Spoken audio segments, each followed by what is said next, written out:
नमस्ते दोस्तों। आज सुनिए, मैं अपवित्र हूँ। महक अपनी ही मस्ती में झूमती गुनगुनाती चली आ रही थी। अपार खुशी से उसका मन गुलाब की तरह खिल उठा था। वह मोहित से मिलकर जो आ रही थी, मोहित जिसके लिए बचपन से उसका दिल धड़कता था। जब वह मात्र 10 वर्ष की थी, तब मोहित उसके पड़ोस में रहने आया था। उसके और मोहित के परिवार में अच्छी दोस्ती हो गई थी। एक दिन मोहित की मम्मी ने मजाक में कह दिया, महक तो सचमुच बड़ी प्यारी है, इसे तो मैं अपने घर की बहू बनाऊंगी। बस फिर क्या था, सब हंस दिए थे। मोहित और महक तो मारे शर्म के लाल हो गए थे। मुझे शादी ही नहीं करनी कहते हुए महक अपने घर भाग गई। मगर यह बात यहीं समाप्त नहीं हुई थी। तभी से मोहित और महक के मन में प्रेम का बीज आरोपित हो गया था। यह बीज समय के साथ धीरे धीरे पनपने लगा था और फिर प्रीत का एक हरा भरा वृक्ष बनकर तैयार हो गया था। बचपन दोनों का साथ खेलते बीता था। 12वीं कक्षा के बाद मोहित मेडिकल की पढ़ाई करने के लिए लखनऊ चला गया। दूर रहने पर भी दोनों अनकहे प्रेम की मधुर डोर से बंधे रहे थे। जब मोहित रुड़की आता तो दोनों सारा दिन साथ ही गुजारते। ऐसा लगता जैसे महक और मोहित दोनों एक दूसरे के लिए ही बने हैं। महक तो मोहित के प्यार में राधा की तरह दिन रात डूबी रहती थी। मोहित की मेडिकल की पढ़ाई पूरी होने पर एक दिन मोहित और महक बगीचे में हर श्रृंगार के वृक्ष के नीचे बैठे थे। तभी मोहित ने महक को बड़े सीधे शब्दों में प्रपोज करते हुए कहा, महक, क्या तुम मुझसे शादी करोगी? महक के गाल शर्म से लाल हो गए। वह नजर नीचे किए मुस्कुरा रही थी। बिना कुछ बोले ही महक ने आंखों ही आंखों में स्वीकृति दे दी थी। हवा के एक झोंके के साथ हर श्रृंगार के कुछ फूल उनके ऊपर आ गिरे। महकते हुए फूलों से उनकी प्रीत महक उठी। प्रकृति भी उन दोनों को मानो आशीर्वाद दे रही थी। महक अपने प्रेम के विषय में अपने माता पिता को सब कुछ सच बता देना चाहती थी। उसे पूरी आशा थी कि उसके माता पिता भी उसके निर्णय से बहुत खुश होंगे, क्योंकि मोहित था ही इतना प्यारा और व्यवहार कुशल। अनेक सपने संजोती हुई वह घर पहुंची ही थी कि उसके पिता सुरेंद्र जी का फोन आ गया। उन्होंने महक से कहा, बेटा, मेरी अलमारी में एक ब्लू फाइल रखी है, उसे निकाल कर ड्राइवर को दे दो, तुम्हारी माँ अभी कहीं गई हुई है। जी पापा। महक ने कहा। वह अलमारी में फाइल ढूंढने लगी। फाइल ढूंढते समय उसे एक फाइल पर अपना नाम दिखाई दिया। वह थोड़ा रुकी। उसने वह फाइल ड्राइवर को दे दी। पर अपने नाम की फाइल के विषय में उसकी जिज्ञासा बढ़ती जा रही थी। उसे लगा ऐसे चोरी से पापा के पेपर देखना गलत है। पर वह अपने मन को न रोक सकी। उसने अलमारी से वह फाइल निकाली और देखने लगी। इसमें एक पुराने मुकदमे के पेपर्स थे, जिनमें पीड़िता का नाम महक लिखा था और अभियुक्त कोई जोगेंद्र सिंह था। स्तब्ध सी वह बार बार उलट पलट कर कागजात देख रही थी। उस फाइल से उसे पता चला कि जब वह मात्र 3 वर्ष की थी, तब उस अपराधी ने उसके साथ दुष्कर्म किया था। उसका दिल धक से रह गया। महक की सारी खुशी काफूर हो गई थी। उसे इस फाइल पर विश्वास नहीं हो रहा था। उसे लगा कोई और महक होगी, पर पीड़िता के माता पिता का नाम लिखा था। उसी के माता पिता का नाम था। उसके हाथ पैर कांपने लगे थे। वह जमीन में बैठकर जोर जोर से रोने लगी। उसकी आंखों के सामने अंधेरा छा गया। उसने अपने शरीर को कभी मोहित को भी छूने की इजाजत नहीं दी थी। फिर वह कौन दुष्ट था जिसने उसे दूषित किया? उसे अपने आप से नफरत होने लगी थी। उसके प्यार के हरे भरे वृक्ष पर अचानक बिजली गिर पड़ी और लहलहाते वृक्ष के पत्ते और टहनियां जल उठी। उसे लगा कि वह अब अपने प्यारे मोहित के योग्य ही नहीं रही। उसे अपने ही शरीर से घिन हो रही थी। अपनी जिस पावनता पर उसे फक्र था, वही आज न जाने कहाँ गायब हो गई थी। महक रोते रोते उस फाइल को देख रही थी। तभी उसने डॉक्टर का भी एक नोट पढ़ा, जिसमें लिखा था, अंदरूनी चोट के कारण महक अब कभी मां नहीं बन सकेगी। महक को अपनी दुनिया समाप्त होती नजर आने लगी थी। उसे अपनी जिंदगी व्यर्थ लगने लगी थी। वह सोच रही थी कि आखिर किसके लिए और क्यों जिए। उसे ऐसा लग रहा था जैसे उसका सब कुछ लुट गया हो। वह बहुत देर तक रोती रही।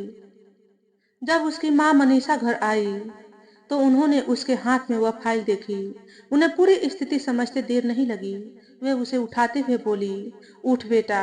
महक जोर जोर से चिल्लाने लगी, मुझे हाथ मत लगाओ, मैं गंदी हूँ। माँ ने उसे बहुत समझाया, बेटा इसमें तुम्हारा क्या दोष है।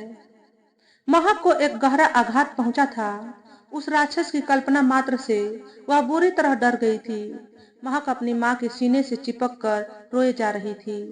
दोनों माँ बेटियों के आंसू रुकने का नाम नहीं ले रहे थे। कुछ देर बाद पिता भी घर आ गए, पर महक ने अपने आप को एक कमरे में बंद कर लिया था।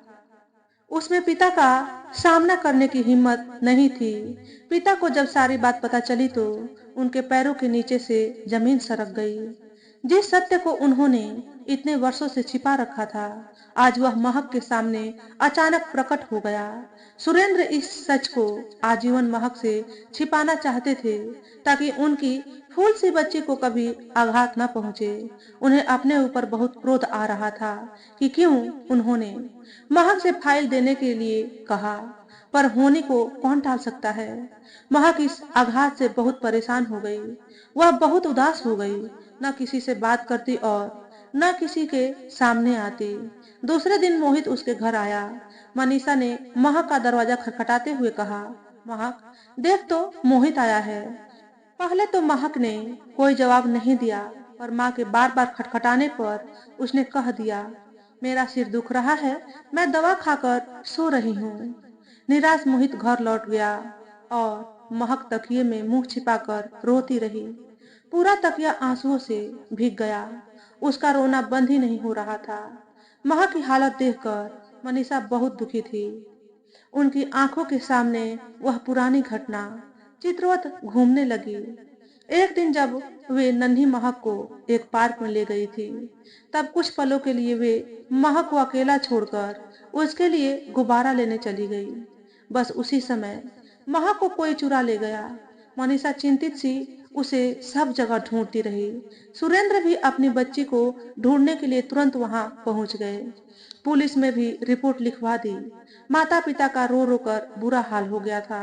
सुबह से दोपहर हो गई, पर महक का कोई पता नहीं चल रहा था। बहुत देर बाद अचानक पार्क के एक कोने में खून से लथपथ महक अचेता अवस्था में पड़ी मिली। उसे देखकर माता पिता को समझते देर नहीं लगी कि उसके साथ क्या हुआ है। वे उसे डॉक्टर के पास ले गए। डॉक्टर ने कहा, इतनी छोटी बच्ची के साथ किसी ने बड़ी निर्दयता से दुष्कर्म किया है। मुझे यह बताते हुए बहुत अफसोस है कि अब यह बच्ची कभी मां नहीं बन सकेगी। माता पिता के दुख और क्रोध का कोई ठिकाना नहीं था। सुरेंद्र ने तभी प्रण कर लिया कि अपराधी को उसके किए की सजा अवश्य दिलाएंगे। कुछ समय बाद वह अपराधी पुलिस की गिरफ्त में आ गया था। उसे जेल में डाल दिया गया। फिर मुकदमे की तारीखें चलती रही। सुरेंद्र को बहुत परेशानी झेलनी पड़ी, पर उन्होंने अपराधी को सजा दिलवाने की ठान रखी थी। सालों कोशिश करने पर भी मुकदमे का निर्णय न होने से कभी कभी तो मनीषा और सुरेंद्र बहुत निराश हो जाते थे। अंततः उनके लिए वह दिन बड़े ही संतोष और चैन का दिन था, जब नाबालिग बच्ची के साथ ऐसा कुकृत्य करने वाले उस अपराधी को सजा एवं मौत सुनाई। सुरेंद्र और मनीषा महक को इन सब बातों से दूर रखना चाहते थे, अतः उन्होंने अलीगढ़ शहर छोड़कर रुड़की में रहना शुरू कर दिया था। मनीषा अपनी ही दुनिया में खोई हुई थी कि अचानक घंटी बज उठी। उसने देखा दरवाजे पर मोहित खड़ा था। आओ बेटा, मनीषा ने उसे अंदर आने को कहा। मोहित को देखते ही महक उठकर चुपचाप अपने कमरे में चली गई। मोहित महक के बदले व्यवहार से बहुत आश्चर्यचकित था। उसे महक का उदास चेहरा परेशान कर रहा था। वह सोच रहा था कि महक 2 दिन पहले तो कितनी खुश थी, कितनी चहक रही थी। फिर ऐसा क्या हो गया कि वह इतनी उदास हो गई है। मुझसे बात क्यों नहीं कर रही है। फिर उसने मनीषा से पूछा, आंटी क्या बात है, महक इतनी बुझी बुझी क्यों है, मुझसे मिलती क्यों नहीं है। मनीषा मोहित की परेशानी समझ रही थी। वे मन ही मन मोहित और महक के प्यार के विषय में भी जानती थी। हालांकि मोहित और महक ने उन्हें अपने प्यार के विषय में कभी नहीं बताया था। पर माँ तो आखिर माँ होती है। वह तो आंखों की भाषा से ही सब कुछ समझ जाती है। मनीषा जानती थी कि मोहित ही महक को इस अंधेरे से निकाल सकता है। अतः उन्होंने मोहित को महक के जीवन में घटित घटना के बारे में संक्षेप में बताते हुए कहा, मोहित, तुम महक के बहुत अच्छे मित्र हो। मेरा विश्वास है कि तुम ही उसे इस कठिन स्थिति से निकाल सकते हो। मोहित ने पूरी घटना सुनी। उसके तन बदन में आग लग गई। उसकी जान महक के साथ यह कैसा बहसीपन। उसने अपने आप को संयत करने का प्रयास किया। वह महक से बात करने की कोशिश करने लगा, पर महक तो अपने कमरे से बाहर ही नहीं निकलती। वह 1 महीने तक कोशिश करता रहा। महक के माता पिता भी उसे समझा समझा कर परेशान हो गए, पर उसे उस सदमे से बाहर लाने में असमर्थ रहे। डिप्रेशन बढ़ता ही जा रहा था। सुरेंद्र और मनीषा उसे मनोवैज्ञानिक के पास भी ले गए, पर कोई आशाजनक सुधार नहीं हुआ। मोहित इस बिगड़ी स्थिति से बहुत परेशान हो गया था। महक का दर्द उसे अंदर तक व्यथित कर देता। वह महक को भरपूर प्यार देकर वापस अपनी दुनिया में लाना चाहता था। एक दिन जब घर में सुरेंद्र और मनीषा नहीं थे, तब मोहित का महक से आमना सामना हो गया। मोहित ने उसका हाथ पकड़ लिया, बोला, महक, प्लीज। महक अपना हाथ छुड़ाकर भागने लगी। उसकी आंखों से टप टप आंसू बह रहे थे, पर मोहित उसका रास्ता रोक कर खड़ा हो गया। कहने लगा, महक, तुम मुझसे बात क्यों नहीं कर रही? मैं तुम्हारे बिना नहीं रह सकता। तुम्हारी यह उदासी मेरी जान ले लेगी। तुम ही मेरी जिंदगी हो। महक कुछ नहीं बोली। वह तो बस लूटी सी रोती रोती जा रही थी। मोहित ने उसका हाथ अपने हाथ में लेते हुए कहा, मैं तुम्हारे साथ ही जीवन के सारे सपने पूरे करना चाहता हूँ। तुम्हारे बिना तो मैं जिंदगी की कल्पना भी नहीं कर सकता। महक फूट फूट कर रोने लगी। मोहित, मैं तुम्हारे काबिल नहीं हूँ। किसी के गंदे हाथों ने मुझे। मोहित ने उसके मुंह पर हाथ रख दिया और कहने लगा, बस महक, कुछ मत बोलो। मुझे सब पता है। मनीषा आंटी ने मुझे सब बता दिया है। महक की हिचकियां और तेज हो गई। वह मोहित को फटी फटी आंखों से देख रही थी। फिर बोली, मोहित, मैं तुम्हें कुछ नहीं दे सकती। मैं माँ भी नहीं बन सकती। मेरा जीना बेकार है। प्लीज मुझे भूल जाओ। अपनी नई दुनिया बसा लो।